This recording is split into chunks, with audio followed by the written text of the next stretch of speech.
They launched their subscription box and they had 100 subscribers right out the gate. And I was like the proudest mom ever of this person. And I thought, okay, I love this feeling. I love doing this. And that's when I started my coaching business, Launch a Box.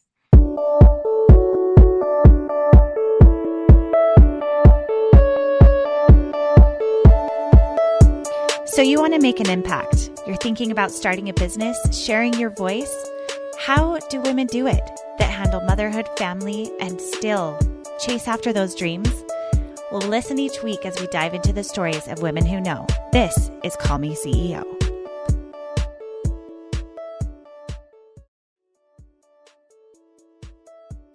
Hey everyone, this episode is special because it is two parts. The first part is Sarah Williams telling us all about her multi-million-dollar business, where she started a subscription box business and how she is also teaching people how to do the same sort of business in episode 1. Episode 2 is how to get through building your confidence, getting through a divorce. How do you identify as the new person you're becoming? Very vulnerable. It's probably one of the most vulnerable episodes I've ever done. So make sure you're listening to episode 1 and 2 that are both with Sarah Williams, and I can't wait for you to hear it. Make sure you are subscribed, and let's dive in. Welcome back, everyone, to Call Me CEO. This is your host, Camille Walker, and every single week I'm telling you this is an awesome episode you're not going to want to miss, but hold on to whatever you're holding on to, whether it's laundry, the car steering wheel, or whatever it is. This is going to be an amazing episode. And Sarah Williams, who is our guest today, holds nothing back. So what I love about this is she's very authentic. She's going to tell you how it is. She's going to share with you what it was like to go through divorce, build 2 multi-million-dollar businesses. And it's all around starting with one box, a subscription box that has changed her life, her business. And the way that she has approached business is really cool. She's also a best time selling author on Amazon for a book she just launched called One Box at a Time. She's also the podcast host of the Launch Your Box podcast, and she shares with everyone how she built a successful business with subscription boxes. So Sarah, thank you so much for being on the show today. Thank you for having me. I'm excited to be here. Yeah. So tell our audience a little bit about you as we're getting to know you a little bit more. Where do you live? How many kids do you have? And all of that. So I am in North Texas. I'm in a town called Wichita Falls. It's nestled in between Amarillo and Dallas, if you are a Texas native. I have 2 kids, 2 teenagers, 2 mouthy teenagers, let's just say that, when they get that age, 15 and 18. So my son's 18, my daughter's 15. My son's graduating in a few months, going off to college. So that's a first for me. And I started my business 11 years ago. And I love to tell people that because I'm going to say my age, but I was 35 when I started my business. Like, you don't have to have it all figured out in your 20s, right? I was 35 when I started my business, and it was kind of off of a series of getting laid off. So I was laid off 3 times in a row from 3 different positions with 3 different big companies that I worked for. And I thought, man, I'm taking this into my own hands. I want to have control of my future. And every time I got laid off from one job to the next, there was just something in me that says, you can do this for yourself. You can. And I had worked in retail. I worked for Fortune 500 companies. I'd worked in retail since I was in high school. So I knew a lot about retail and products and selling and customer service. And so I started my business 11 years ago, and it was really just a small local gift shop, and we personalized everything. So that was my niche. I was the place to go to in my town that you could have something personalized. You could bring it in, I would personalize it. You could pick something off my shelf, I would personalize it. And that was my specialty. And it was really a gap that I found in our market in my town. I was the only place really doing that. And then one day I had a little tiny 600 square foot shop, like the tiniest thing. And that grew into a 2,000 square foot shop. But I kept seeing like the repeat customer. Like and these became people that I knew. And I was really the only person that worked there for a very long time. Like, I was everything. And I would see this repeat customer, and they became my friends over time. So every month they'd come in, maybe they were buying a gift for someone else. Maybe they were buying something for themselves. And I was doing Facebook Lives back then. And they would say, oh, I saw that on your Facebook Live. And I would be like, oh, it's sold out. And that was a great problem to have. Not that I had like really deep inventory or anything. Maybe I had five and it sold out, right? So, but I kept hearing that from people, and I thought, how could I create something for like my VIP customers, the ones that come in every month, maybe something for them, maybe something for somebody else. And that's where this idea for the subscription box came in. And at that time, that was like 2016, there really weren't a lot of people doing subscription boxes. It was really big companies that were doing them. And so it kind of felt really intimidating for someone like me, a small business owner, to figure out how to do a subscription box. And at that time, I wasn't even selling online. So it was just about putting it in the back burner. I had things to do. I had these, I had toddlers, they were 5 and 8 back then. And I was being a mom, and so it just kept eating away at me. And finally, I just like blurted it out to my web developer. I had a website. I didn't sell anything on it, but it was like my store location and stuff like that. And we were updating it one year. And I said, I want to start a subscription box, but I don't know how to do that on the back end. I don't know how to set up the logistics. And he looked at me and he said, if you can figure out what to put in it, I'll make it happen. And Mm. so I started the subscription box, and we are 11 years later. I've made 70 some different boxes. I have thousands of monthly subscribers that I get to ship boxes to every single month all over the country. Through the years, that turned into the second business of mine, which is called Launch Your Box. And people started to see I was growing quickly. Like those first subscribers, I had 44 subscribers, turned into 100 within 2 months, turned into 300, turned into 600, turned into 1,000. And people were watching, and they would see these videos I would post of all these like stacks of boxes everywhere. Like that was my favorite thing to post because it always got people's attention. But people started asking me, can I pick your brain? Can you tell me where you buy your packaging? Can you tell me how you buy product in bulk? Can you tell me this? And I was just freely giving information. Sure, I'll tell you this. Sure, I'll tell you that. And I was like, okay, maybe this is a thing. I'd never taught like that before. So I didn't know if I didn't even see myself as a business coach or a teacher or anything. I was just someone that built this business from scratch. I had an idea, I made it work, and it was growing rapidly. And so someone in the DMs that I had been giving free information to all this time said, can I hire you for 3 months to help me launch my subscription box? I was like, sure. And they paid me some really ridiculously low number because I didn't know any better. And I gave them all my information for like a couple $100 over 3 months. They launched their subscription box and they had 100 subscribers right out the gate. And I was like the proudest mom ever of this person. And I thought, okay, I love this feeling. I love doing this. And that's when I started my coaching business, Launch a Box. Oh my gosh. Well, I can already tell you, we had a little pre-chat before we're here at this point. And so hearing these little details that led up to what you've built is really exciting to me. I love that you took something that you had a specific niche for and that you saw this gap.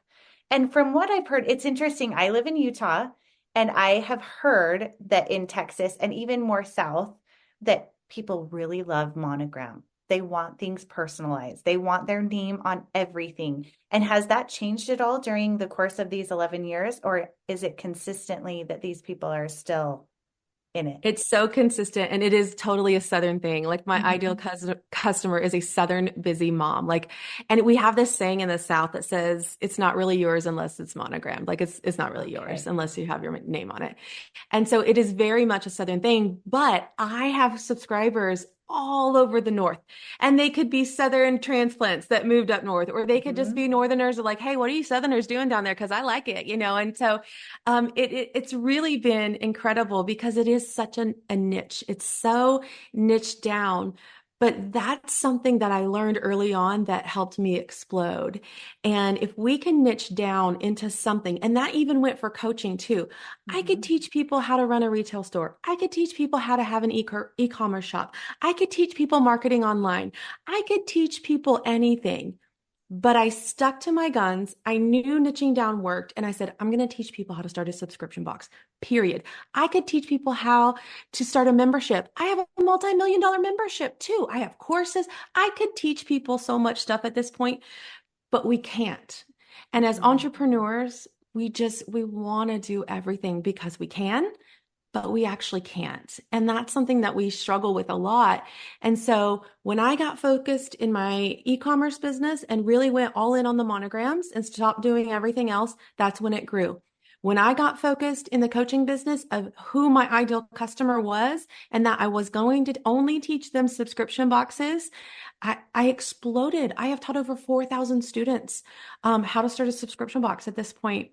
And I wouldn't have been able to do that if I would have been for everyone, if I would have been for all e-commerce or all retail shops or all product business owners. I would not have done that. And that's the power of niching all the way down into something. Yeah, I agree with that. I'm guilty of the shiny or the distraction and wanting to help a lot of different people and not narrowing it down. So this is really good. I'm hearing this. And my specific niche is mothers in business, but that's not as specific as subscription boxes. Like that is so, so unique. And I love that. It actually makes me think of Pottery Barn. Like, who do you think of when you think of monogrammed products? I think Pottery Barn, Mm-hmm. and they've done that so well, and they really niche down into that group. So I love that you have done that. Can you tell our audience what the baby steps of developing this business was like? Can you just take us back 10 years, 11 Yeah. years ago, and those baby steps of like how you got it going, how you obviously you had built up customers pretty well because you already had a brick and mortar, but how do you suggest that people do this who don't have that and are Well, I didn't interested have in that doing in the that? begin. I didn't have that in the beginning. So I go from being a store manager and district manager for retail locations. So I was already in the community. So people knew me. I was in the community. I also was part of a volunteer organization in the community. So I had this networking going on before Mm. I even knew that I needed networking, right? And we all have that in our daily lives. It could be our moms groups. It could be the carpool moms that we're with, like, okay, I'll pick up on Monday, you pick up on Tuesday. Like we all have networks, right? And so we have to like start there, wherever we're at, because we've been networking our whole life. So it already kind of been in the community. And so what I needed to do was I needed to figure out what I could sell and what people were going to buy. I started to I put up an Etsy shop. I started a Facebook page and I started to sell my things from there. And I was hand making a lot of things at that time. And then I started to go to these local shows. So I would go to the Christmas show and the spring show and I didn't have a physical location. I was making things in my house when my kids were at school and staying up late after they went to bed and I was making good money. I was making money. I was working for myself. I was home when the kids got home from school. And I was really excited about that because I'd come from corporate America where I was working 6 days a week in these retail stores. I was working holidays. I was working weekends. And now it was really changing for me. I got to be home with my kids when my kids were home. I got to be home on nights, be home on weekends, be home on holidays, and I could do this online. And then well, it was online, but it was like Facebook, and then somebody would pay me with a check as I would drop it off. It was so old school, or it would be on Etsy. That was the only website I had at the beginning. So then I started to do shows, and that's really how I built my customer base. And people would look for me specifically at shows like, oh, there's that monogram lady, there's the monogram lady. And then one show I actually took some of my machines and I was like monogramming on the spot. And the amount of people that just stood there and watched me monogram, I was like, this is it. They want to see me do this, even though it's just a machine stitching things out. I'm programming it in, they're watching it stitch out, but I'm personalizing it in front of them. And that really changed the game for me. And I did a show at Christmas time one year, and I made like $5,000 in 2 days. And I thought, okay, I need a store. I need a place where I don't have to like deliver everything or people aren't showing up at my house at all hours of the day and night. Like everybody in town knew where I lived at that point. And so I was like, and I had stuff all over my house, like all Mhm. over my house. And my husband at the time was like, can you clean off the kitchen table so we can eat dinner? I'm like, yeah. Every flat surface had stuff on it drying or, prepping or whatever I was doing. And so I needed to get my stuff out of the house so I could just be at home when I was home and not feel like I Mhm. had to work all the time when I was home. So my first store was 600 square feet. And I really just thought it was a place for me to work at and for people to pick up their stuff. And I would go there during the day while my kids were at school. People could come by and pick up during the day if they could or on their lunch breaks. If not, I'd drop it off when I picked them up from from school after work or whatever. Well, it turned into like a shopping location. And that next Mm. Christmas, I had a line wrapped around my building out in the cold, people waiting to get in to shop because only about 6 people could get in there and shop at a time. And so I looked at my friend who had come help me for this event that I was hosting, and I said, I need a bigger place. And she was like, you can't do another Christmas here. And so that's when I moved into the 2,000 square foot shop. That was my second location. It was amazing. I was there for 4 years. And that's where I built the subscription box. I would have never been able to build that in the 600 square foot store, but that's when things started to shift for me. And I'm thankful that they did in 2019 because we know what happened in March of 2020. And I had to shut my retail store down. And I didn't know at that time how long I had to lock those doors. I had employees that I had to pay. It was really hard to show up and sell cute little monogram things when the world was so uncertain. But I had this subscription box that I had built. And so I didn't have to sell anything. I had thousands of subscribers at this point. I had six-figure reoccurring revenue coming into my business at this point. I didn't have to sell a thing. I could pay my employees. We divvied out the product. We all packed hundreds of boxes at home at a time, met up, took them to the post office. Like we made it work while the store was closed. And then I realized I don't need this store to make it. Mm. The store was taking a lot from me. The hours it was open, the amount of people that I had to have on staff to staff it, like it was a lot. And I'd started this business so I could be with my kids. And now I've turned it into this whole big thing where I'm away from my kids all the time again. And I was like, I think we're going to not have the brick and mortar. People weren't coming back to shop anyway. So it was this big empty place. I moved into a warehouse by Christmas of that year, and I made my hours so like perfect. We were open 9 to 3, 3 days a week. Now, all my employees, which are all mothers but one, they get to come to work. They get to drop their kids off at school and then come to work and then leave work and go pick up their kids because we're only there 9 to 3. And it made perfect sense for me and for them. I got to be with my kids. They got to be with their kids. I didn't feel guilty about leaving at 3 to be with my kids when I knew they couldn't be with their kids, Yeah. but it just worked. And we Oh, work I one love night it. till 6, but Yeah. everybody alternates. So one person does that every 6 weeks or so. And so it was a way that we could still have the business, but get back what we wanted when I started it. I wanted that, and I wanted that for my employees too. I didn't want to go home and be with my kids knowing my employees were there till 6 o'clock every night. I didn't want that for them. And so that's when we started the warehouse, and I was able to do my coaching. I do my coaching at the warehouse in my office there. And the warehouse runs, they really don't need me for much, but I curate the boxes and I show up and sell some things on social media. But it's been a really great journey. Wow. I am so inspired by this, seeing the differences that are made when a woman owns a business and that it's family focused in a way that you can get the work done and still be with your family.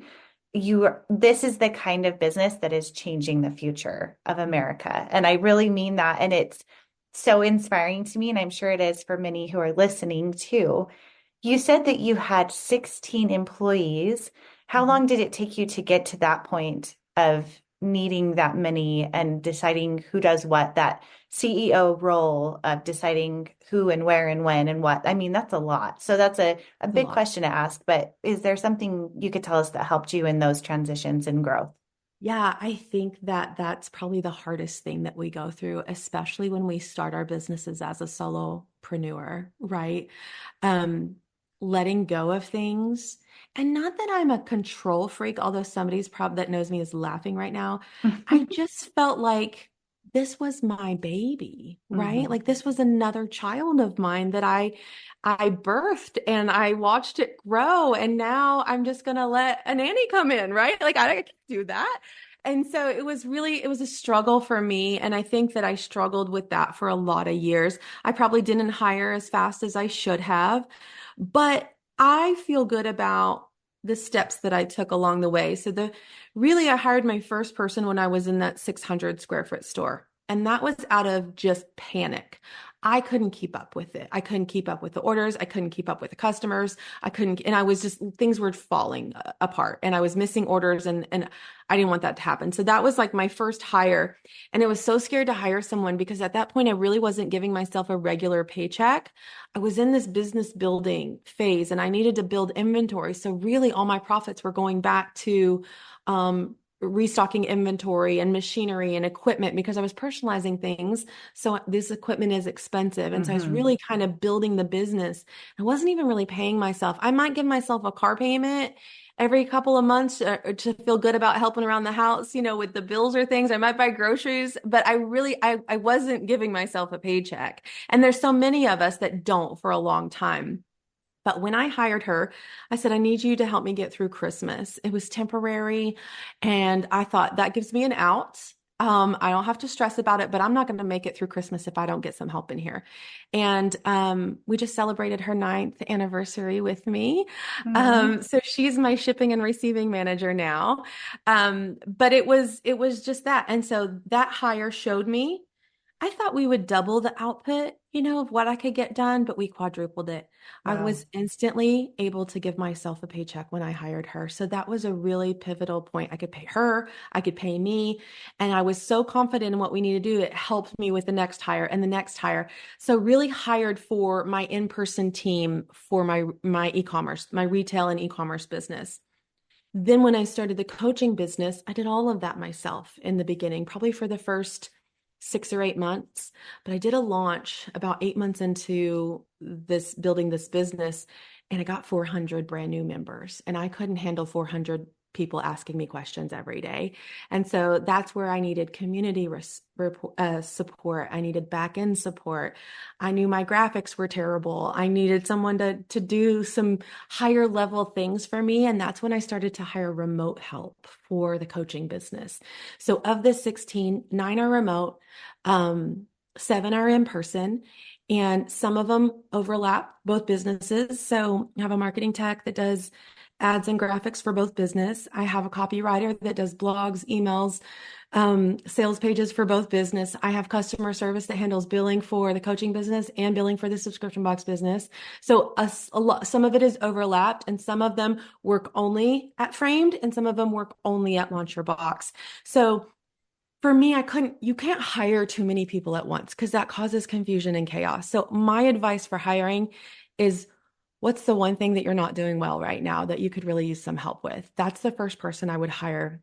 And once you get to a point with that person that you don't have to continue to like micromanage them, you're ready to take something else off your plate. And that was kind of really how I did it. And I think for so long, Camille, I kept thinking the bubble was going to burst. Like things were too good to be true. My businesses were both growing rapidly. I was making millions of dollars with both of the businesses. And I thought, well, this is going to go away. Like, this is not real life. This doesn't happen to people. And I just thought, oh, I don't want to hire too many people because the bubble is going to burst. This is going to go away. And then I'm going to have to fire people, and that's going to hurt my heart. And I don't want to do that. So I just was trying to take it on myself, thinking it was temporary, thinking I was on a wave and it was going to come back down, but it's never come back down. And I think that was a mindset shift that I had to make, that no, this didn't happen to me. This is happening for me.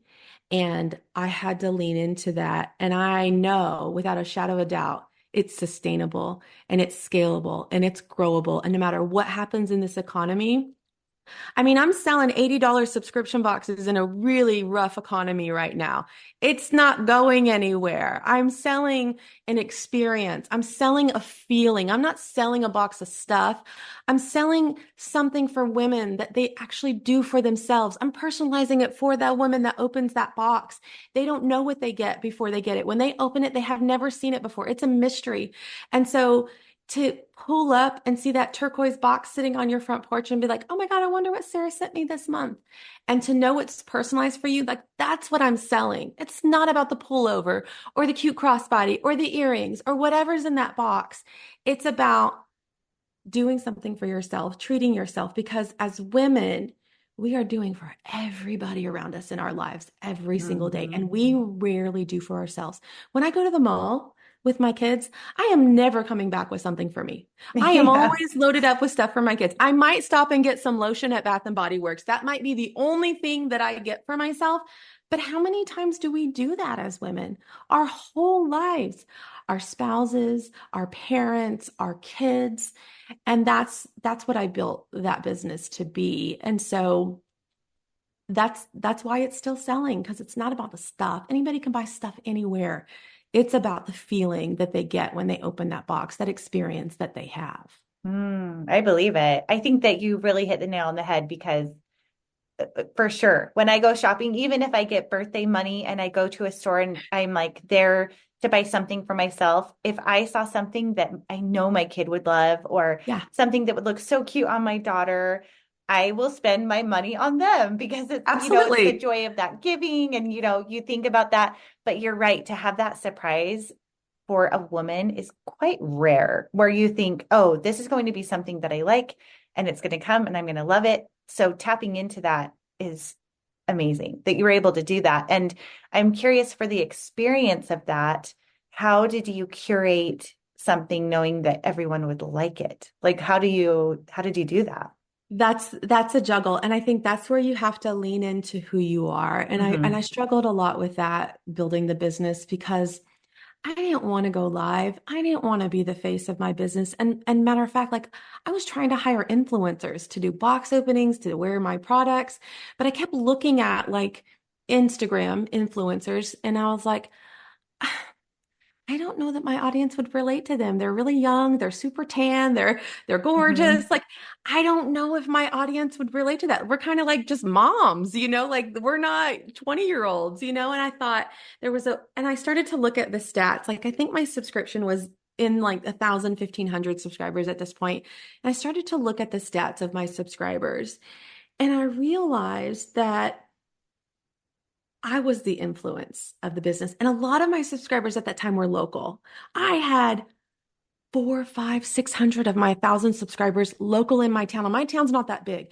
And everywhere I went, somebody was wearing one of my shirts. And I thought, I got to get out of this town or I'm not going to be able to sell any more things because everyone's already wearing my stuff. How many more people can wear the same shirt in the town? Right. And so for me, when I started to look at the stats at that time, I was a little heavier and I was embarrassed by that. I have recently lost 60 pounds. And so that journey that I was on of not loving who I was, I thought, well, I'm older. I'm in my late 30s. I am overweight. I am not tan. I am not young. I am not all these things. But when I started to look at those stats, I could see the age range of my subscriber, which was typically 35 to 50.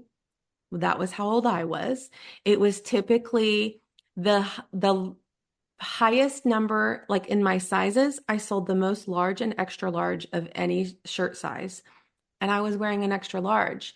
And I was openly saying I have on an extra large on camera so they could see how the size fit, right?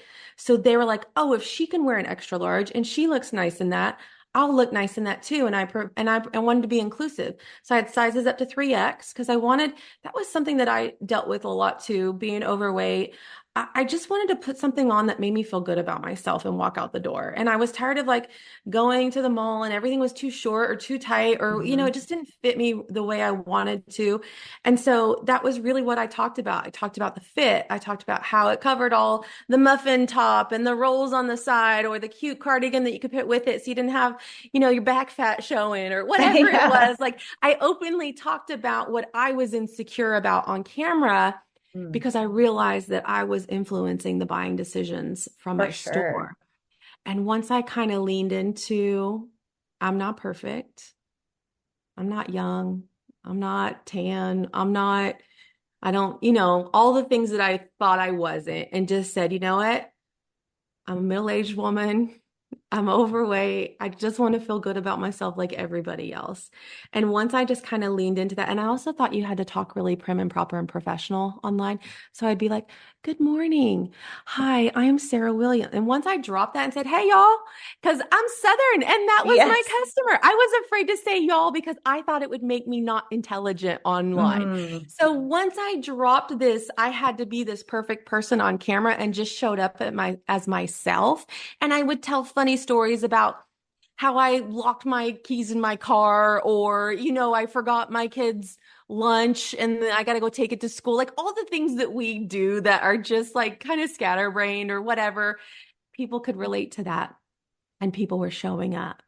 And I would say, if you like my style, you're going to like my box. And that's what I did. Mm. I just found the person that liked my style. And I didn't try to be for everyone.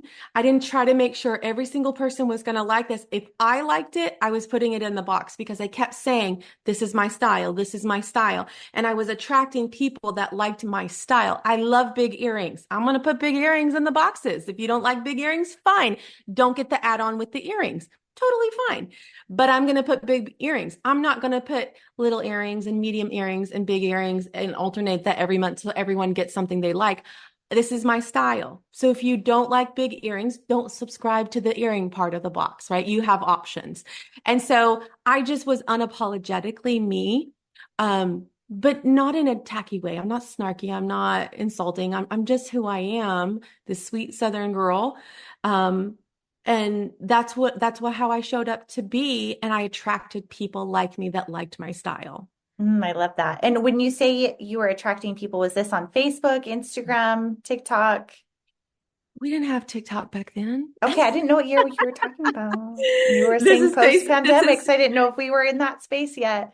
No, this was really Facebook and Instagram. I was Okay. so anti-social media. Like I could barely keep up with one, like as a small business If you owner do trying one to, right, keep going because if yes. you try to And, do too many at once, that's when you and I get. realized my age group was on Facebook. Hmm. Some of them were on Instagram. And so I leaned into that a little bit, but it's like figuring out who your ideal customer Yes. is and then just meeting them right where they're at.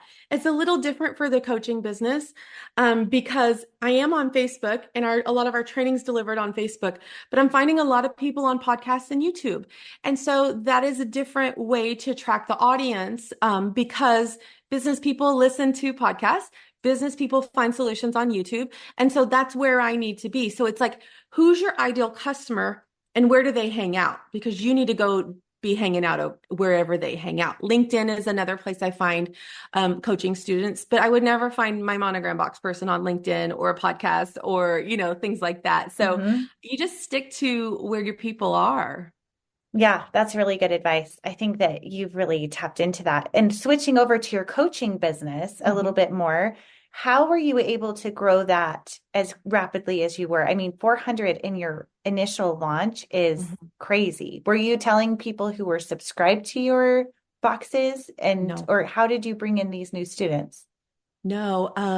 So I built the coaching business from 19 members to 1,600 members in the first 12 months. And I did that very systematically. So the 19 members, when I started, I launched my beta program. Like I had to figure out what I was doing. I'd never been a coach. I had taken courses, but I had never even been in a membership. And so I decided to do a beta launch. And what I did was everybody that had sent me a DM, can I pick your brain? Can I ask you about this? I sent them a DM back and I said, I'm starting this thing called Launch Your Box where I'm going to teach people how to start, launch, and grow their subscription box. Um, it's going to be this price a month. This will be the beta price. I'm going to build it with whoever is these founding members. There's nothing built yet. I have nothing. I have empty Facebook group, and I'm going to build it with the first 20 members. And so I reached out to everyone and I said, there's 20 spots. And I think I only had 30 people that I could reach out to, but I had 19 people join. And so I put them in a little Facebook group and I said, and I had a plan, like I made an outline of what this was going to look like and I was going to deliver training every month.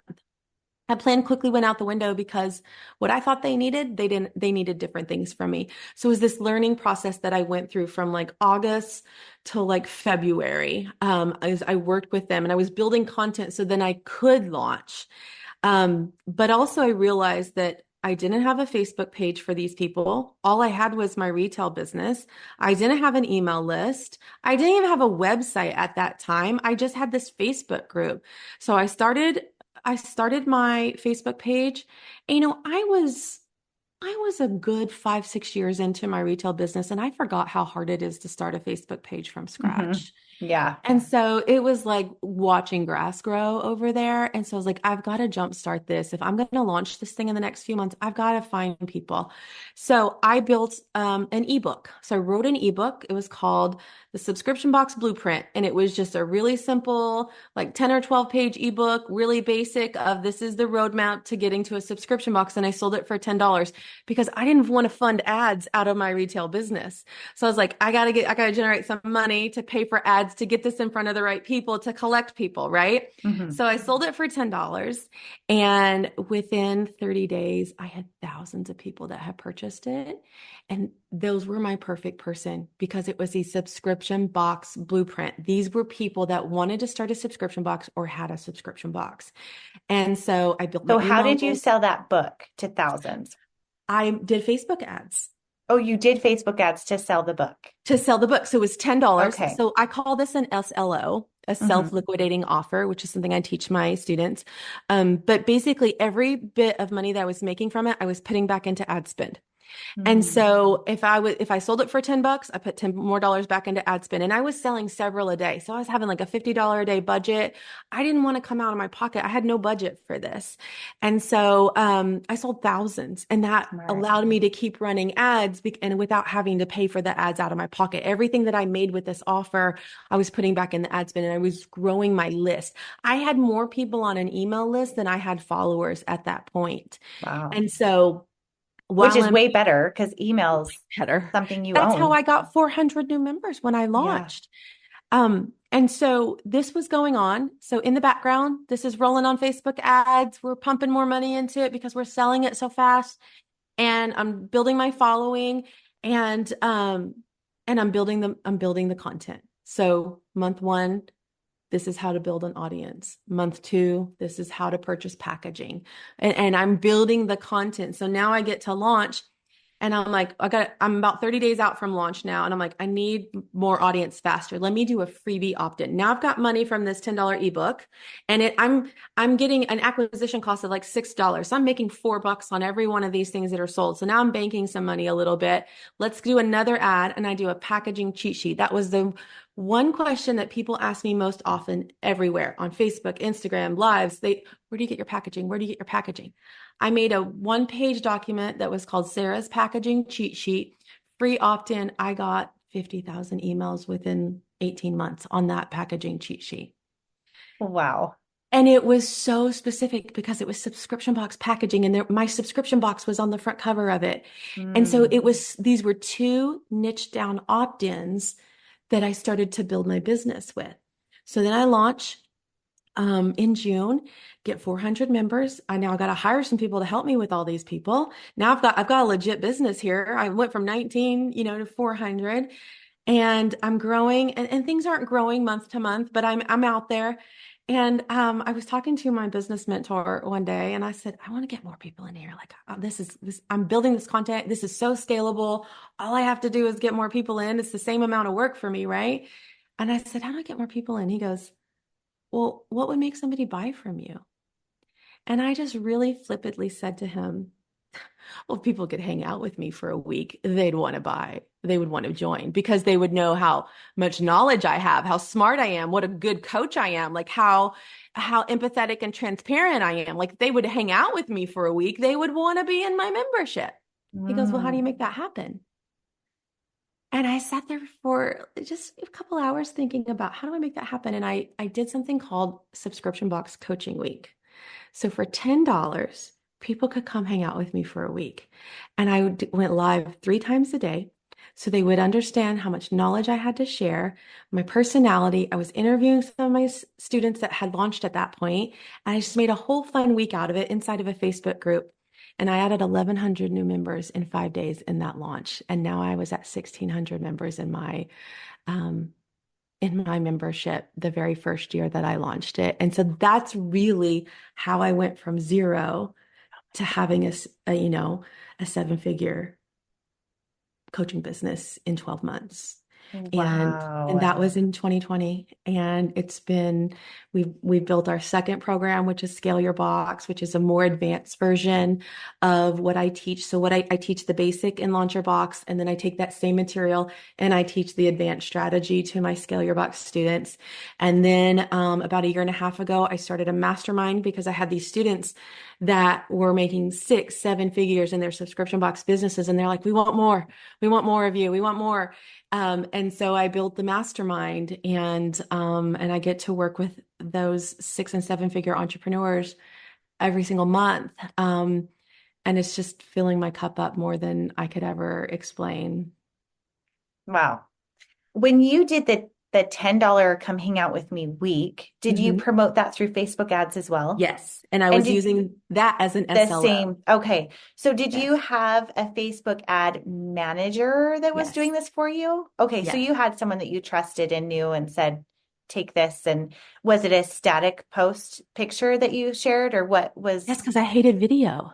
okay. It's still to this day, most of my ads are static posts. Yeah. And it's finding the sweet spot of what will stop people scroll. And we had Hmm. done, ads with the ebook and ads with the cheat sheet, and those boxes, whatever it is, I have a turquoise box that is my subscription box. Anytime I am standing in front of a pallet of boxes or a stack of boxes or a wall of boxes, it stops people scroll. Even to this day, even 4 years later, that's what stops people scroll. So we knew that was what worked. So we did a series of me standing in the middle of the boxes. I did one video where I'm busting through the boxes. Come join me at coaching week, but those boxes were the key because that was the niche. When people saw those boxes, they knew exactly what they were, and they Hmm. knew that they'd been thinking about it or wanting to start that. And so many people that I interview on the podcast now are like, yeah, I saw your ad for coaching week. And I knew that, I'd been thinking about a subscription box, but I didn't know how to get there. And when I saw your ad for $10, I was all in. And so that's what it was. I made them a no-brainer offer. And then in that $10 week, I gave them thousands of dollars worth of value. And I didn't hesitate to give value because that's what I'm good at. I'm good at over delivering and giving a lot of value. And I just needed people to see that if I gave this for $10, can you imagine what $57 is going to buy you, or $97 for Scale Your Box? Like, that's what I needed them to see. I needed them to spend enough for a really good latte for a whole week of Sarah. And if they weren't convinced by the end of the week, they weren't for me. Yeah. But I had a 42% conversion rate at the end of coaching week to membership. And that's huge. That's huge in our industry to It's crazy huge. have a coach, to Crazy. have a conversion rate of 15% is huge, but to have a 42% conversion rate, and that I 100% believe is because of the way I showed up, the way I showed up every day, the way I delivered without holding anything back, the way that I gave them some quick wins so they could feel progress during the week. Um, and just the amount of time and attention that I put into answering their questions in the chat, live, wherever. Like, I blocked everything out for that week, and I was solely focused on these people in this group. And that converted for me because I showed up for them. Oh my gosh. I hope everyone listening is realizing how much gold this is, because I feel like these are strategies that are working today. And it's Yeah. also such a fresh take on, but how do you turn that freebie or that something into an offer that it would be silly not to take? Is there coaching or offerings? You said you use Kajabi in our Mhm. previous conversation for hosting your membership. Are you an Amy Porterfield student? Because she's such a Kajabi proponent. I'm curious, like, what coaching or ideas you took into creating Yeah. these offers. So I took DCA, Hmm. and I was going to make Launch Your Box a course. Okay, so this was my roadmap. I'm like, I'm going to learn how to build a course because, like I said, I wasn't a coach. Had never done this before. So I was going to put it into a course. But also, my business mentor is Stu McLaren. I've been in his mastermind for 5 years. Amy and Stu are friends. This is how Mm-hmm. it connected. And I thought this would be so much easier if I just launched it as a membership because then I wouldn't have to have it all put together like All a course. polish. Yes. Yes. And so I thought, this is the lowest hanging fruit. Let me design a course inside a membership. And then they have access to this course as long as they're a member. But because they're a member, I can give them some every month, right? And Mm-hmm. so now that's exactly what it is. And the membership model is so great because it's just like having a subscription box. It's recurring revenue every single month, and all I do is show up and deliver content. And so that was the sweet spot for me. I knew what recurring revenue did for my e-commerce business. It stabilized it. It allowed me to hire people and more because I knew I could cover their paycheck. I didn't have to worry about showing up and selling. If I got the flu, it was fine. I had six-figure revenue hitting my bank account on the first of every single month. It was no brainer. How could I replicate that? Well, that was a membership. And I Mm. had joined Stu's course to help grow my subscription box. But while I was in Stu's course, I saw all these people building memberships, and I was like, I could do a coaching membership because it was coming out of, it was coming in my DMs. And this is where my train of thought was heading while I was taking his course. Um, and so that's how it all happened for me. And I learned how to build a membership. I learned how to build a course, and I just married them together.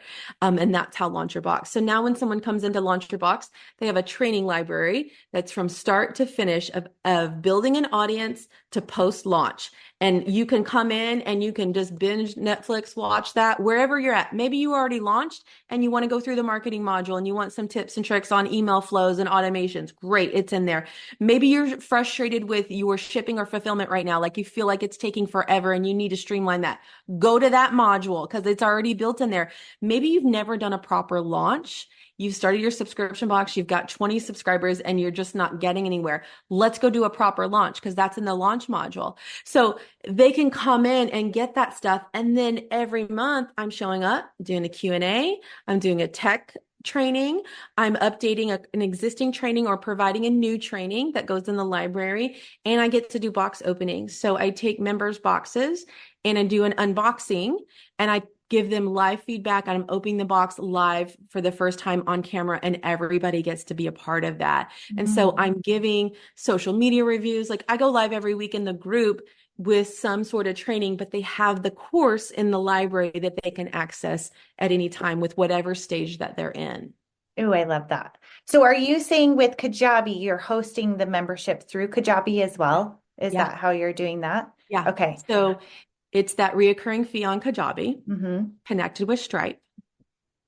And then they have access to their training library right in Kajabi. And I can see their progress just like a course. So when someone runs into the group and says, nothing's working, I can go in and say, well, you haven't watched this module or this, or go watch this one. We can give them real life feedback based on Kajabi so they can watch the videos. We could put worksheets. We have tons of worksheets, swipe files, resources right in every video, right in Kajabi. So if I'm teaching something about setting up your welcome series on your email CRM, I can put the swipe files for that welcome series to get them started right in that training video. But Kajabi's doing really well. And I set up all my freebies and $10 opt-ins on Kajabi as well. So that's a separate product. We just set that up and they can purchase the $10 ebook on Kajabi. They can download the opt-in on Kajabi for the packaging cheat sheet. So all my customer base is right into Kajabi right there. Yeah, I like that. So when you're doing live, are you doing that through Facebook? Mm-hmm. Because that's the one thing Kajabi I feel like is a little bit missing is that The I've community noticed part. that Amy does that too, where Yes. she'll still do her stuff on Facebook where I'm like, come on, Kajabi. That's the one And thing I that think you're. Kajabi has something now, Mhm. but for me, I do A lot on Facebook, and that's where my people are. So Yep. getting them to consume the stuff because they're already on Facebook Mm-hmm. is easier than having them go to a Kajabi community platform to log in or check in. Right. And So you I'm can't still tag them the same way too. right. And so what we've done to put it in Kajabi, because I do have some people that only want to consume stuff through Kajabi, is we have Searchy, which is Stu's software that takes all of our Facebook lives, sucks them into the platform, and we have a playlist in Kajabi. So in their Kajabi Hmm. library, there's a tech training. So every time I go live and do tech training, there's a tech talk playlist. There's a Sarah's Q&A playlist. There's a box opening playlist. So Searchy brings the live in to Kajabi into the playlist. So if somebody wants to go watch a series of box openings that I've done, it's all right there inside Kajabi, which actually is easier to find than the Facebook group anyway. So I always encourage people to go watch the videos in Kajabi because they're organized better than trying to sift through the Facebook group. Ah, I hadn't heard of Searchy. That sounds really cool that they Mhm. play so well together. I'm sure that was on purpose on Yes. And Kajabi's then part. Searchy also has a feature where it has a search bar. So you could say poly mailer. It's a type of packaging. You don't have to know what that is, but you could say poly mailer. Every time I talk about a poly mailer, all those videos are going to pop up in Kajabi. So it's going to have Cool. So it training. just pulls it from like the intelligence of the program will just pull All your it from what videos you are say. sucked into Searchy and Wow. then they're searchable. So if I said you should set up at a farmer's market and somebody was like, I need set up at a farmer's market, and they type in farmer's market, every time I talked about a farmer's market, it would say minute 239 in this Facebook Live. It would say training at minute 459 in this training lesson. It would list all of the places that I said the word farmer's market or had it in the title. Ooh, that's cool. I want to So look into that more. it's Well, great for your members to be able to yes. consume your content because we need them to do that. We need them to do that with our subscription boxes so that they don't have boxes full of products sitting there and the next one comes. We need them to get it out and use it, consume it. We need people to do that with our content that we create. If people are paying every single month and they're not consuming your training, they're going to cancel on you. So how do we Mhm. get them to consume it? And we have to make ways to help them consume it easier. Absolutely. Yeah, I love that advice. That's super helpful. Sarah, this has been absolutely amazing. I am so thrilled that we have connected. You've shared so much information with us. We are doing this in two parts. So if you're hearing this episode now, we're going to wrap up this one about how to start your own subscription business and Sarah's story. Part two, which is the next episode, we're going to dig into Sarah's divorce, managing home and family, and also how she's been able to overcome self-doubt to have such a resounding, successful business. So I hope you'll tune into part two. But Sarah, for everyone that is listening right now, where can they find you and support you online? Yeah, if you're looking to start a subscription box, you can find me over at launcherbox.com. And if you just loved cute monogram things, you can find me at framedbysarah.com. Awesome. Thank you so much. Thank you for tuning in to this episode. If you are looking for coaching and wanting to level up your business as well as grow your team, that is what I love to do. I help moms in life and business balance, which balance is all about season. What does that look like for you? And is it time to hire an assistant? Is it time to open that podcast, release that course? What does it look like? I am here to help. You can reach out to me at Camille@CamilleWalker.co, or you could reach out to me on Instagram at CamilleWalker.co. Hey CEOs, thank you so much for spending your time with me. If you found this episode inspiring or helpful, please let me know in a comment and a 5-star review. You could have the chance of being a featured review on an upcoming episode. Continue the conversation on Instagram at Call Me CEO Podcast. And remember, you are the boss.